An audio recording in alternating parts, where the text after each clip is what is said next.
I was sick unto death with that long agony, and when they at length unbound me, and I was permitted to sit, I felt that my senses were leaving me.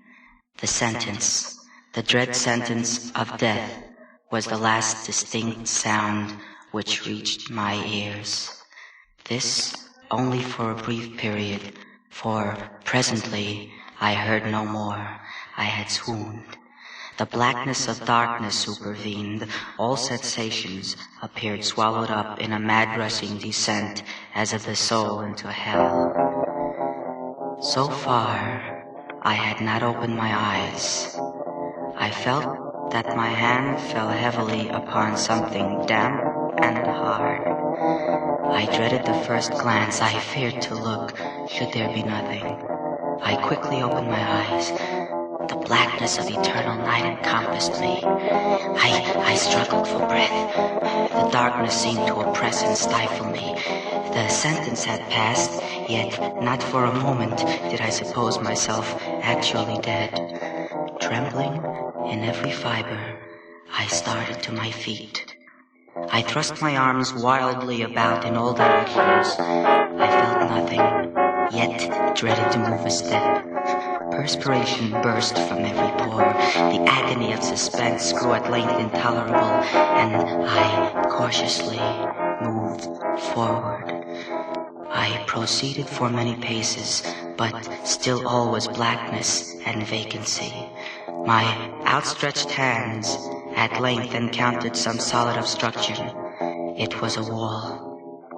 I tore a part of my robe and placed it on the wall. Then, in groping my way around the prison, I could not fail to encounter this rag upon completing the circuit.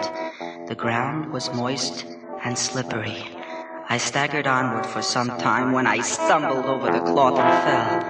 My chin rested upon the floor of the prison, but my lips and the upper portion of my head, although seemingly at a less elevation than the chin, touched nothing. I put forward my arm and shuddered to find that I had fallen at the very brink of a pit. Groping about the masonry, I succeeded in dislodging a small pebble and let it fall into the abyss. For many seconds I heard nothing. At length, there was a sullen plunge into water, succeeded by loud echoes. At the same moment, there came a sound resembling the quick opening of and rapid closing of a door overhead. I saw clearly the doom prepared for me and congratulated myself upon the timely accident by which I had escaped. Another step before my fall, and the world would have seen me no more. Shaking in every limb, I groped my way back to the wall, resolving there to perish rather than risk the terrors of the wells. Agitation of spirit kept me awake for many long hours, but at length I slumbered. Upon arousing, I found by my side a loaf and a pitcher of water. It must have been drugged, for scarcely had I drunk before I became irresistibly drowsy. A deep sleep fell upon me, a sleep like that of death. How long it lasted, I know not, but when I opened my eyes, the objects around me were visible. By a wild and sulphurous luster, I was able to see.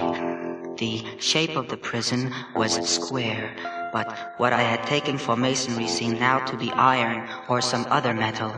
The figures of fiends and other fearful images overspread the walls. I noticed the floor too. In the center yawned the pit from which I had escaped. I now lay upon my back, and at full length on a low framework of wood. To this I was securely bound by a long strap. It passed about my limbs and body, leaving at length only my head and my left arm to such an extent that I could supply myself with food from an earthen dish which lay by my side on the floor. Looking upward, I surveyed the ceiling of my prison. It was some 30 or 40 feet overhead and constructed much as the side walls. In one of its panels, a very singular figure riveted my whole attention.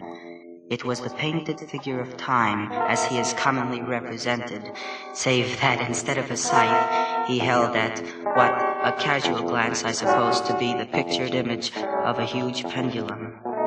There was something, however, in its appearance which caused me to regard it more attentively. While I gazed directly upward at it, I saw it in motion. Its sweep was brief and slow. Wearied at length with observing its dull movement, I turned my eyes upon the other objects of the cell. A slight noise attracted my notice, and looking to the floor, I saw several enormous rats. They came up in troops, hurriedly, with ravenous eyes, allured by the scent of the meat. It might have been half an hour before I again cast my eyes upward. What I then saw confounded and amazed me. The sweep of the pendulum had increased, but what mainly disturbed me was the idea that it had perceptibly descended. I now observed, with what horror it is needless to say, that its nether extremity was formed of a crescent of glittering steel, the under edge evidently as keen as that of a razor.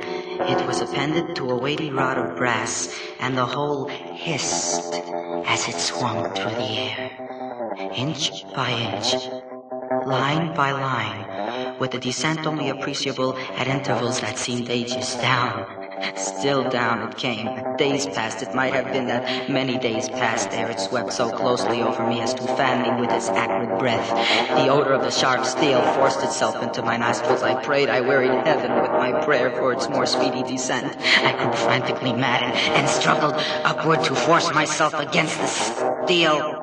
And then I felt suddenly calm and lay smiling at the glittering death. Even amid the agonies of that period, the human nature craved food. With painful effort, I outstretched my left arm as far as my bonds permitted and took possession of the small remnant which had been spared me by the rat. As I put a portion of it within my lips, there rushed to my mind a half-formed plan of escape. The vibration of the pendulum was at right angles to my length. I saw that the crescent was designed to cross the region of my heart. It would fray the serge of my robe. It would return and repeat its operation again and again. I forced myself to ponder upon the sound of the crescent as it should pass across the garment, upon the peculiar thrilling sensation which the friction of the cloth produces on the nerves.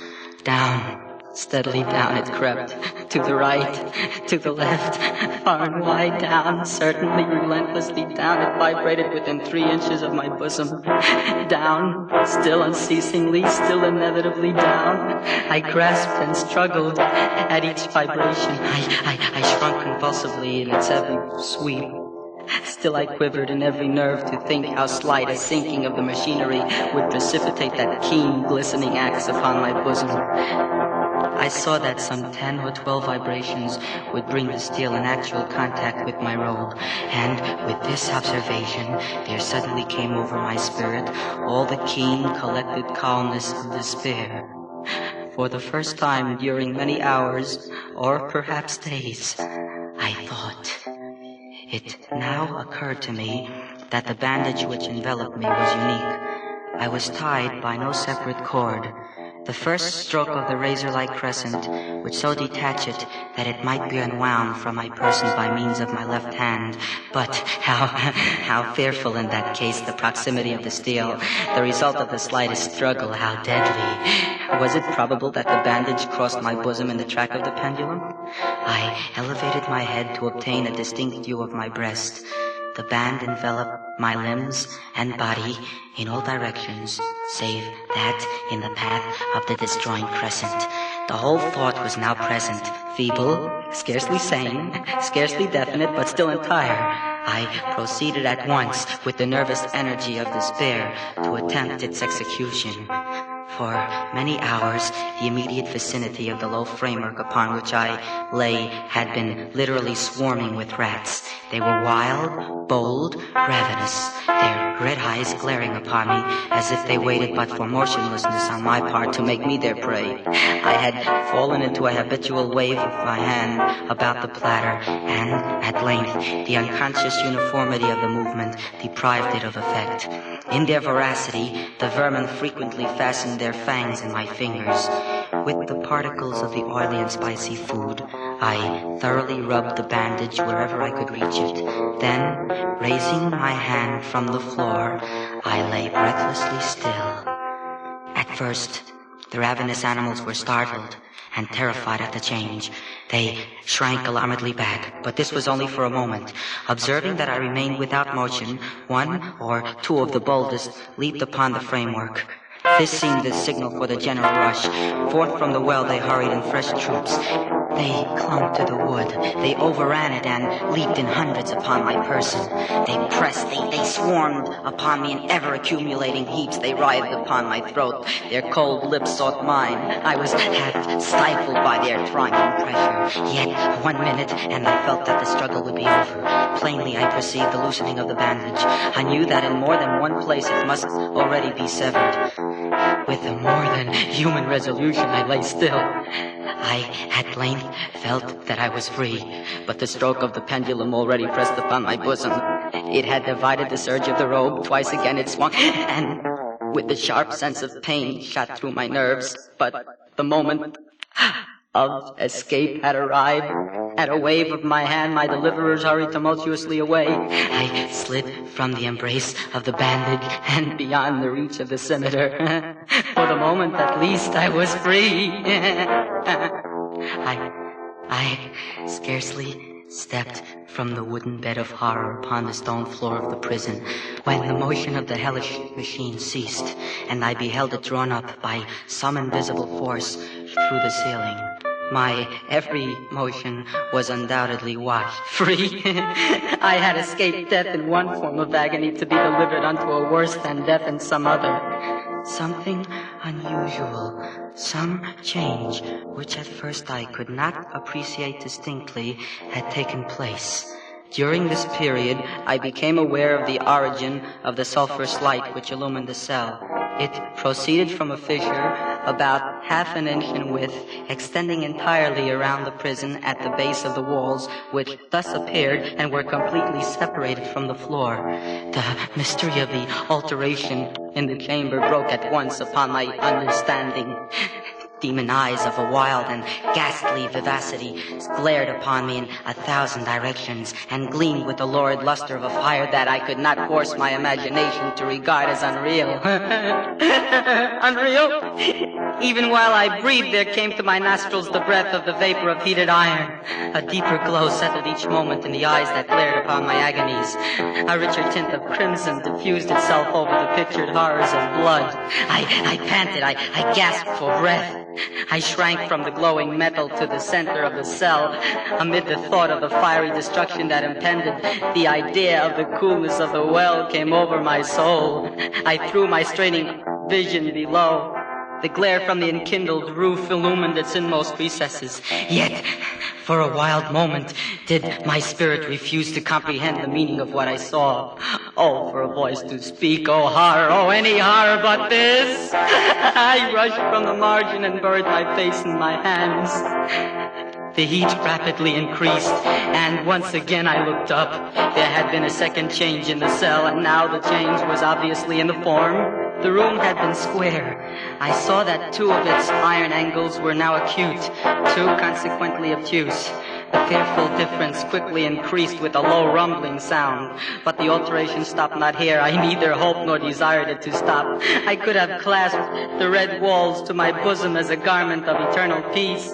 Death! Any death but that of the pit? Fool!